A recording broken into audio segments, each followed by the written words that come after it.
Will Day has become a highly celebrated artist in Australia's country music scene, and he's performed at iconic festivals such as the Tamworth Country Music Festival, Savannah in the Round, Gympie Muster, or the Gympie Music Muster, Denny Ute Muster, Texas Country Music Festival, and Winton's Way Out West Fest.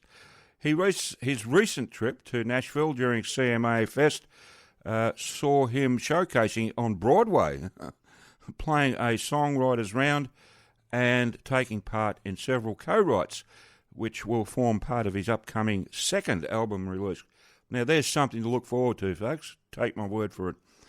His electrifying new single, My Kind of Crowd, that I just played a few seconds ago, follows his successful releases earlier this year, Find Myself a Dirt Road, great track, no surprise from Will, and the emotive Hometown, both of which remain firm favourites in the Country Club playlist.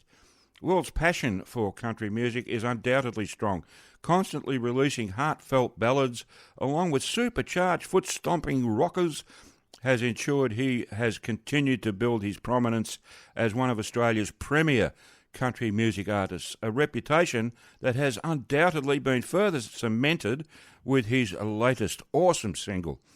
With a genuine gift for storytelling combined with compelling vocals and the ability to connect with a crowd, Will has become one of the country's most foremost artists, and he will undoubtedly be at the cutting edge of country music for a long time to come.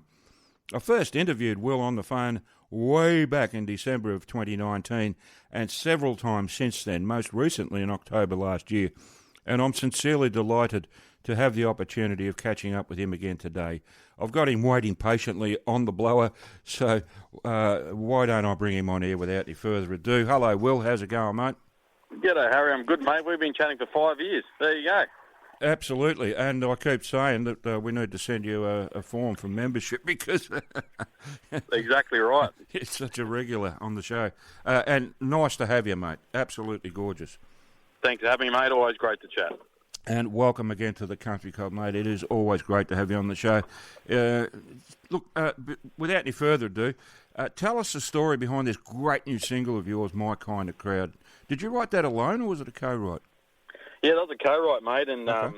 As you mentioned in your intro there, thanks for the kind words as usual. I wrote this song, I was about a week into my Nashville trip, which you mentioned there, and there was a couple of young fellas I wrote, when I mean younger than me, you know what I mean? And they're two up-and-coming artists, I guess by their standards in America, called Caleb Mills and Trey Gorman, really great dudes, and we just connected, and I just kind of showed this some idea, and we wrote it in the cool thing, Harry, in this motel I stayed in Nashville, it had like a songwriting room in the motel. So you're in Music City when the motel has a songwriting room, which is very cool. So they came over and showed them the idea, and they just you never know what's going to happen, right? Because there's some cultural elements there, and different country, right? Right. And we just connected, and we wrote this song. It's a fun one, and afterwards we got some chicken wings and a beer, and it was really good, mate. So it was a really fun co-write. That sounds like a great night out to me. Oh, that sounds wonderful. Yeah. Okay. So let's talk about your trip to Nashville. How was it? Tell us more about it. Oh, look, it was amazing. It was amazing, mate. It's funny. Like, I know it's only been 4 or 5 months since I've been there, but it seems so long ago now. You know what it's like. But Yep. It was truly inspiring. And to be honest, I'm just planning my next trip there next year, and already. So we're working on that, and I had some great co-writes and some great people. I presented at a conference as well for my work, and it was just it's an incredible place, mate. So like I said, it'll be an annual trip for me, so I can't wait to get back. I get that. I was going to say it's probably one of those things that as soon as you get home, you can't wait to leave again. That's right. Yeah. That's right, mate. Yeah, just it's got that energy about it. Yeah. So I'm looking forward to getting back here. Excellent. Alrighty. Now, what was I going to say? Anyway. All right. We've done that. Sorry, excuse me. I had a question in mind, and it's gone. You know what I mean? It's just right, mate. No worries. It's one of those. It's an age-related ailment, So All good, mate. Yeah. Let's see. How long have you been playing music? Yeah, mate. I guess, well, technically, I guess it's nearly 20 years, I suppose. Wow. Turn 36 next year, so since I was about, 16. So, Okay. mate, yeah, a while. And in terms of country music, I guess, and, recording artists, about, I would say, 10 to 11 years. So, but always been playing shows, and music's been my life, mate. So it's been very good to me. It continues to be good to me. You know what I mean? I'm very grateful. Yeah, and yeah, well, that's great to hear. You don't often hear an artist say, "Oh, I'm very grateful for my success." They are, of course. Mate. But... Mate, look, I mean, I treaded the boards for many years and played thousands of cover shows in the corners of pubs when no one really cared in Brisbane, and I don't say that disrespectfully. That's part of my DNA as a country artist now and a working musician. Always has been. Yep. That's what I kind of believe in, and I abide by. You got to work hard and you got to play a lot. Yep. That was a good way to do it for me. And everyone's got their own journey, mate. And that's fine, and that's just how I've done mine. I'm really grateful to have been able to make a living from it as well. We all need to have an upbringing, mate, and in the music industry, and much the same.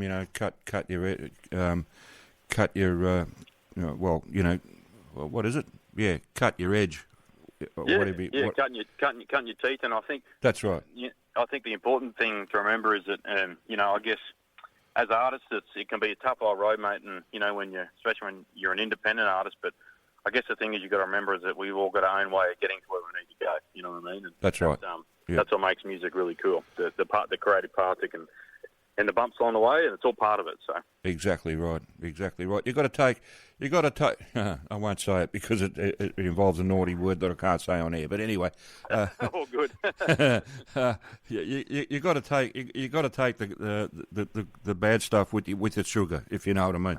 100%, mate. And that's life in general, isn't it? But especially what we do, it's it's just one little thing to live by. Yeah, mate, it's not worth having if you haven't paid your dues. You know what I mean? 100%, like anything, mate, isn't it? So, yeah. All right, now I've just remembered what the question was because we mentioned your second album release in the intro. So how's that coming along? Yeah, look, I'm in that kind of writing phase at the moment, Harry. I've got a lot of those songs there from Nashville Low that I'd like to, at least demo. So it's I'll be honest with you, it's very slow, mate. And the reason it's slow is because it's just so much that goes into creating your own album on your own 2 feet. You know what I mean? Yeah. So I'm kind of writing, and ideally, I'm actually looking at putting down a bunch of demos in January, just to not rush in the process, demo some songs, do a bit of pre-production, and then I'd really love to release another album in the second half of next year. That's kind of my goal. So that's kind of what we're working towards. Yeah. Okay. Well, that gives us a time frame, a rough time frame at this stage. Nothing that you have to commit to at this point, but at least we know it's coming.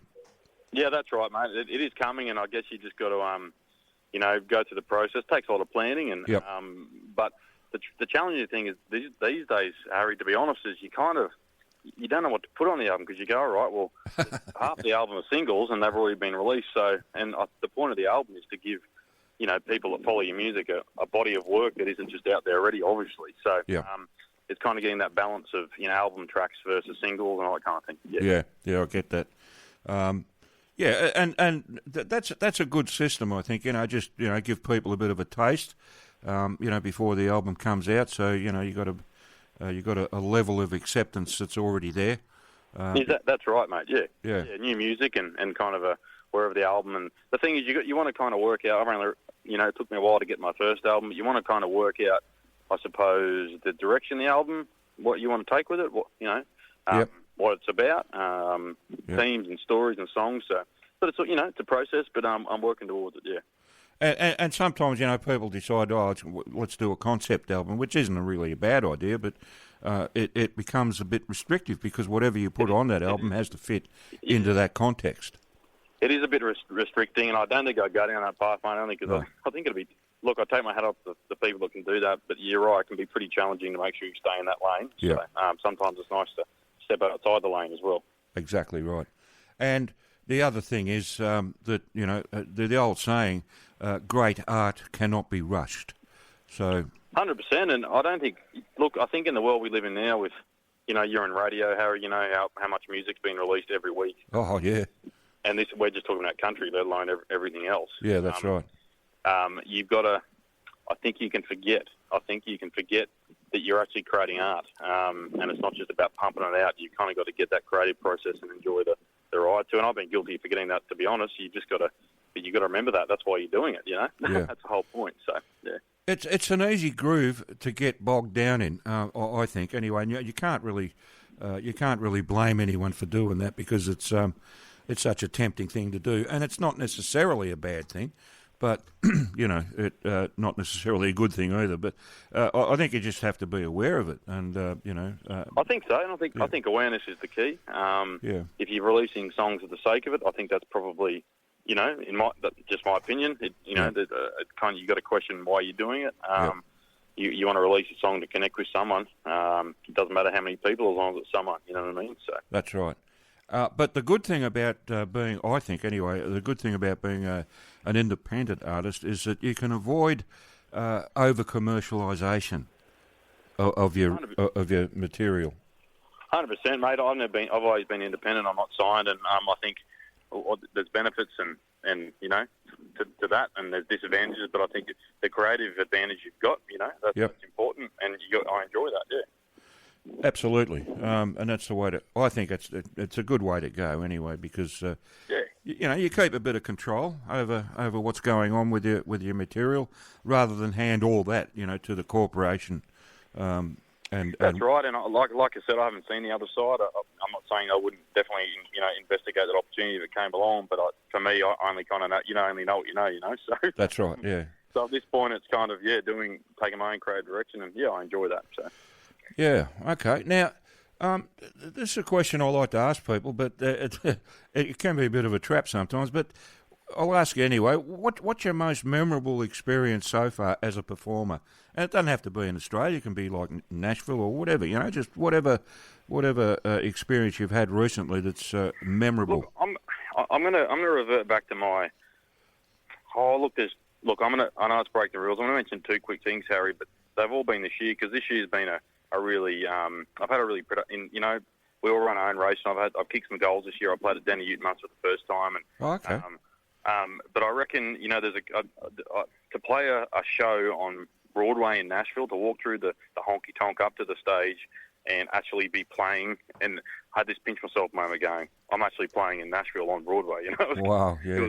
It was very cool, and the other moment was I got to play the main stage, which those opportunities don't come around all the time at Groundwater Country Music Festival up in Queensland. So a couple of highlights this year there, mate. Yeah. Well, mate, it can only get better, hey? Yeah, feeling very grateful about the opportunities this year, and just got to keep building. So, yeah. So, have you been booked for the Grand Ole Opry yet? Or? Oh, you can dare to dream, mate, can't you? Oh, well. Well, look, it wouldn't be the first time an Aussie's got up on that stage, so, That's true. It's been done, so you never know.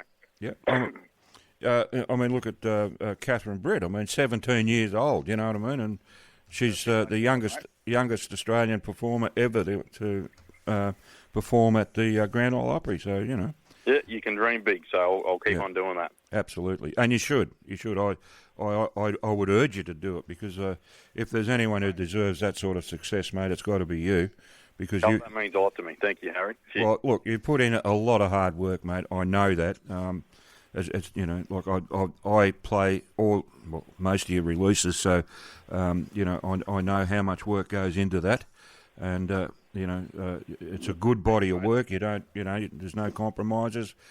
All your stuff is top notch. So I know that takes a great deal of effort and dedication. So Yeah, dedication and I know that means a lot to me, mate. Thanks for the kind words. Oh, you're more than welcome. You've earned it. All right, so we've talked about the album. Let's talk about you. Who do you regard as being the most influential person or people that have formed you as an artist? Yeah, I always find these questions really hard to answer. Yeah, I'm sorry. Because no, not at all. It makes you think. You go back to the car. We think about when you started music, and when I was 16, the music I listened to, and then look. I mean, for me, and I know this is a really obvious one, but the way that you look at someone as an Australian, Keith Urban has done what he's done, and he's managed to keep this. What I love about him is the country rock heads he's managed to keep for a whole lot of his early stuff and in some of his newer stuff. But even when you see him live now, it's quite inspiring, you know. Oh, sorry, mate. What's that? Who are we talking about? Oh, Keith Urban. Keith. Yeah, of course. Yeah. Yeah. Look, I mean, and I'd be one of hundreds of thousands of country artists around the world that would name Keith Urban as one of their Absolutely. influences. But he really is for me, and you know, like I can't play guitar like him, but I just think the way he's just I love the way he is kind of, you can see the passion in what he does. He actually does it with a lot of humility and respect, I think. That's what I really like about him. So, Okay. Big inspiration, mate. And there's a fella called Riley Green at the moment I really like in America. So, Okay. just keeping that. Look, you know what I'll mention one Aussie artist that's really, I find really inspiring. That's the Wool Brothers, mate. I love the way the Wool Brothers go about their business. I do too. I've been lucky enough to, be in a bunch of festivals with them in the last 2 years, and I've got to know them. I've written songs with them, as you know, and I just love the way I love the way they're so respectful of where they've come from, where they've gotten to, and they're Yep. so down to earth. And I reckon, Harry, that's the key to having longevity is, not Yep. being I won't say it on air, but just being a good person, being easy to work Yeah. with. So, Yeah, I got you. Yeah. you get my drift, yeah. So I do. So they're inspirational fellas, mate, and they're so down to earth, and Yeah. I can really relate to that. Yeah. They are. I've interviewed Tom and Nick once on this show several times, and they do stand out absolutely. Yeah. And 100%. I was lucky enough to catch them in concert here in Melbourne when they performed here as part of their latest tour. Yeah, awesome. Yeah, and what a show, mate! What an absolute show! I really, really did love it. Terrific That's right. stuff. Like I said, I've done some shows with them, and their band is so well rehearsed and so tight, and that's a big part as well. Oh, yeah. Live performance. So yeah, very inspiring. Yeah, and like you, I mean, they've put in the hard yards, and they've earned every success. 100%, mate. Yeah. And but I'd love to see you here. I'd absolutely. The next time you come to Melbourne to do a show, I'm there, mate. Awesome, mate. Sounds good. I've got to line that up. I've been wanting to make that happen for a while, so we've got to work on that for sure. Yeah, I would absolutely. I mean, no pressure, but you got to come to Victoria, mate. 100%, mate. Yeah, well, I'll keep working on that. I promise. Okay, I'll hold you to that. That sounds good. Look, unfortunately, we're out of time, mate, so I'll have to sign off. But I thank you once again for another really, really pleasant chat on the radio. And I hope that one day we can do it in person. You here in the studio with me, and if you come into Melbourne, we will make that happen, mate. At some point, sooner or later, we'll make that happen. And thanks always for your support, and always enjoy our chats, mate. Good on you. No worries, mate. All right, look after yourself. All the best to you. Have a great Christmas and a great New Year, and hopefully we'll talk to you in 2025. We'd love to, mate. You take care and have a good festive season. Cheers. You too, mate. Thanks very much. Look after yourself, and all the best to you, mate. Thanks, Harry. Okay, see you, Will. Mate. Bye-bye.